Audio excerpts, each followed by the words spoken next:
In this video, we're going to go over how to be more consistent, specifically how to turn practice play into game time execution.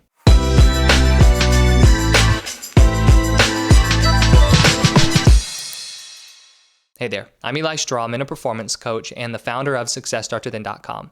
What we're going to look at first is the main disconnect between practices and games, the core cause of this inconsistency, and then 3 mental drills that you can use to build more consistency within your game.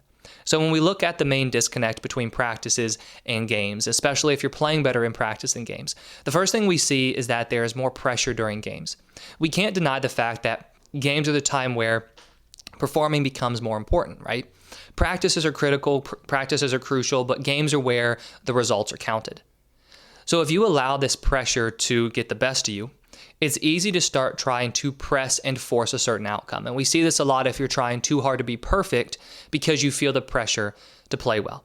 Yes, you might feel some pressure during practice, but if you're playing better in practice and then during games you find yourself underperforming, a lot of times there's more pressure for you to experience during games. Now, this pressure that you experience during games, that pressure and that feeling of I have to play well, I can't make any mistakes, it can lead into the second cause of this disconnect with it, which is sports performance anxiety. Sports performance anxiety refers to the idea of you being worried about what will happen. So during practice, it's a lot easier for us to focus on what we're doing. We are practicing, we are trying to improve. But then when it comes to a game, this is where the results are counted, right? Your stats are being tracked. So now you worry more about what the results will look like, and you really worry about achieving a certain outcome or even avoiding a negative outcome. Now, the more that you play with this anxiety, what will happen is that you'll end up playing tight and tense. Because at the core of sports anxiety is this need to control. So now I'm trying to control the future and control the result. I'm either trying to avoid a negative outcome or I'm trying to achieve that positive outcome. Either way, I am worried about the future.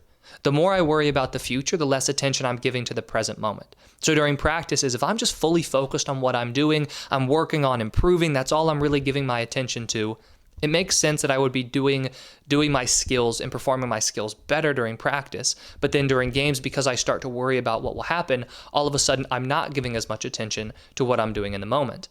And then third, this feeds into the third reason for the disconnect, which is the fear of failure. So if I'm feeling more pressure to play well, and then I'm worried about playing well, naturally I'll end up becoming afraid of the consequences of not playing well because I'm thinking about what all could go wrong. Now, when I play with fear, I'm going to be playing to avoid negative outcomes. So if I'm playing to avoid negative outcomes, this is where I find myself playing scared, playing safe, holding myself back, playing with my foot on the brake, just not playing aggressively. But then during practice, if I'm not feeling as much fear, because there aren't as many consequences for making mistakes, then what's going to end up happening is I play more aggressively. And because I'm playing more aggressively and playing more freely during practice, I end up playing better. But during games, sometimes I feel fear, sometimes I don't feel fear. And so now my play is starting to become inconsistent. Now, if we look at pressure, if we look at anxiety, and if we look at fear, what we're going to see is a common theme in terms of our thinking. And the common theme is our thinking being focused on the future, also known as outcome-oriented thinking. When I'm feeling pressure to play well, what am I thinking about? I'm thinking about how much I need to play well today, how I need to play perfectly, how I can't make any mistakes. Now, if I'm feeling anxiety or if I'm experiencing anxiety, anxiety is defined by those worries. So now I'm worried about what the result will look like, and I really want to achieve that certain result. Then if I'm experiencing fear, what did I say I'm trying to avoid? I'm trying to avoid those consequences of making a mistake, or I'm trying to avoid the mistake itself, both of which live in the future. So during games, it's much easier to start thinking about the future and the results than it is during practice. Because during practice, it's easier for us to just focus on what we're doing in the moment, focus on the drill at hand, focused on improving. Because once again, practices aren't where the results are being tracked. Now, you may have experienced in the past these times where you're equally inconsistent during practice. Now, a lot of times that happens because you're trying to fight for a starting position, or you are worried too much about what your coach will think of you so you can get into the lineup or you can get more playing time. Once again, though, we start to see pressure, anxiety, and fear form. Whenever you play inconsistently, and especially when you play better during certain moments like practice than games, this outcome-oriented thinking will be at the core of your inconsistent play. Because when your mind is fully focused on what you're doing, you are in the present moment, that's where you find yourself playing your best. When your mind drifts into the future, or even if you start to worry about the past and then you start to fret about what the future will look like because of the past, that's where we see inconsistency form.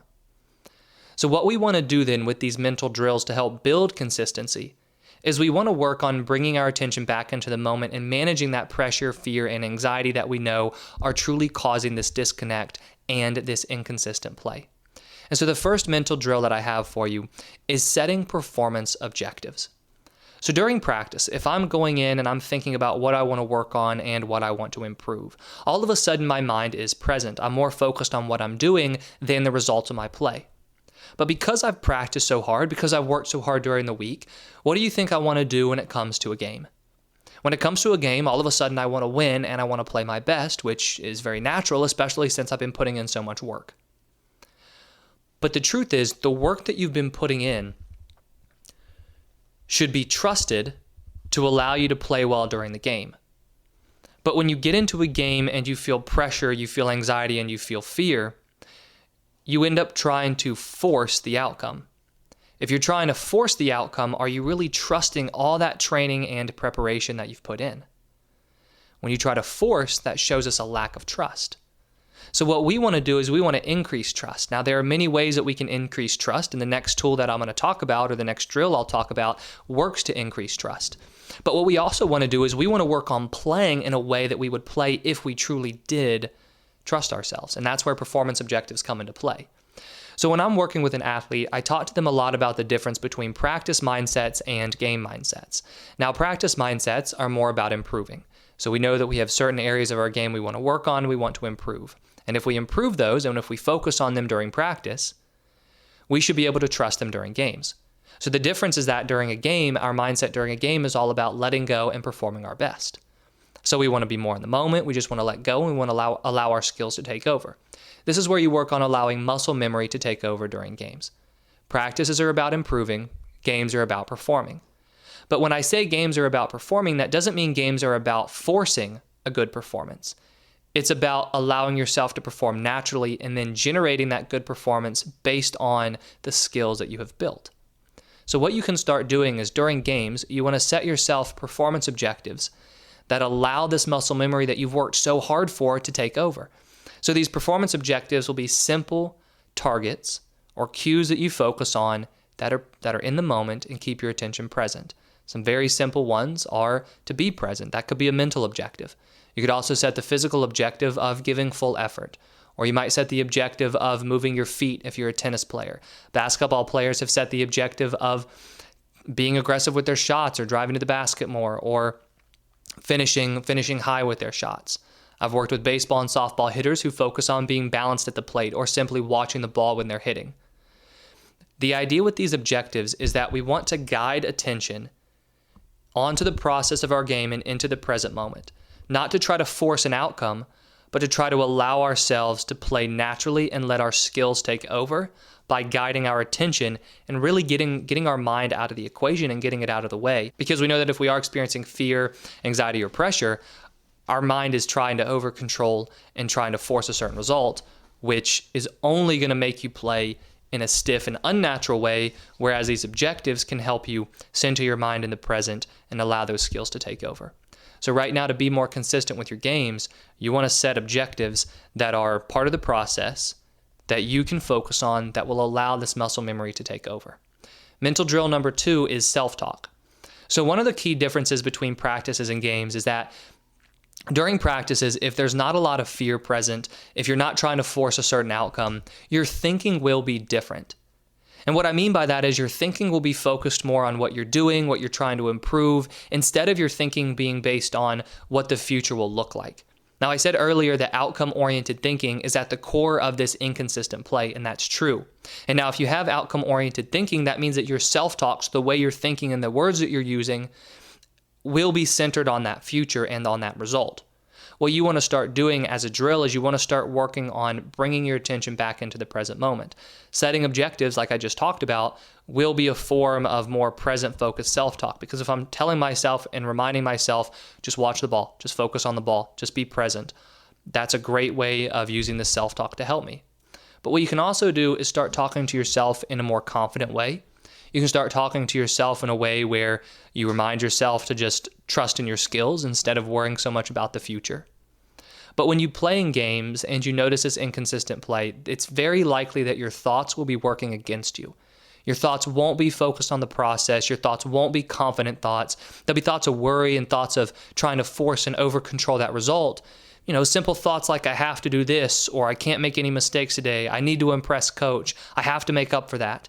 Those are thoughts that lead to more pressure and tense play.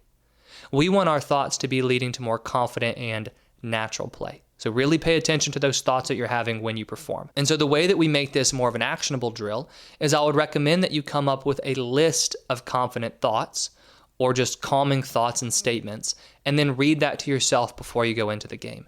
This is a simple exercise, but what it does is it primes your mind to think in the way that you want to think when you play, instead of allowing those natural, worrisome, and pressure-filled thoughts to take over. Drill number 3 is to focus on your breathing. During practices, like I was saying earlier, it's likely that you're more present. And it might not even be that you're trying to be more present, but it's just that during practices and during those times when you play consistently, your mind is centered more in the present moment and you're just kind of playing naturally, right? You're not worrying so much and stressing so much about what will happen. Breathing as a drill helps calm the mind, calm those racing thoughts. It helps to center the attention in the present moment, and it helps us really just quiet the mind to a point where it's not worried so much about what the future will look like and trying to control that performance. The reason that breathing helps so much with games is because, once again, we really don't want to try to force anything during games. We just want to play naturally. Practices are the times where you start to fine-tune your mechanics. They're where you look at the things you've been doing wrong during games and you really try to improve. Games need to just be performed in the present moment. They need to just be natural. They need to be kind of on autopilot, but in a good way, right? That's where you end up performing in the flow state. But you do not want to get into the habit of trying to force outcomes during games. Once again, that is where you find inconsistent play. So with breathing as a drill, what you can do is you can use breathing before the game starts as a way to calm your mind and help you be more present. But what I always suggest is during the game, you want to focus on your breathing as much as possible. It's something called conscious breathing, where all you do is you just focus on your breathing. Just bring your attention to the breathing that you're doing. It doesn't matter if you're running and your breathing is quick. It doesn't matter if you can only take 1 or 2 deep breaths between points. It doesn't matter if you can breathe continuously, some nice deep breaths between pitches. It doesn't matter what sport you play, but you can use conscious breathing where you just bring your attention onto your breath. What this does is it takes your attention off of the future. It takes your attention off of past mistakes. It takes your attention off of comparing yourself to other people, and it brings your attention onto your breathing. When you do conscious breathing and you focus on your breath, your mind is taken out of the equation, you get out of your own way, and you allow your skills to take over. And if there's one overarching idea that I want to get across, it's that if you want to play more consistently, if you want to play better in games just like you do during practice, you have to allow your skills to take over. You have to stop trying to force outcomes, and you have to let them happen by the way that you play. So in summary, this disconnect between practices and games and this inconsistent play is caused by pressure, anxiety, and fear, which are all fueled by outcome-oriented thinking. So what we want to do is bring that attention back into the present moment and allow natural skills to take over.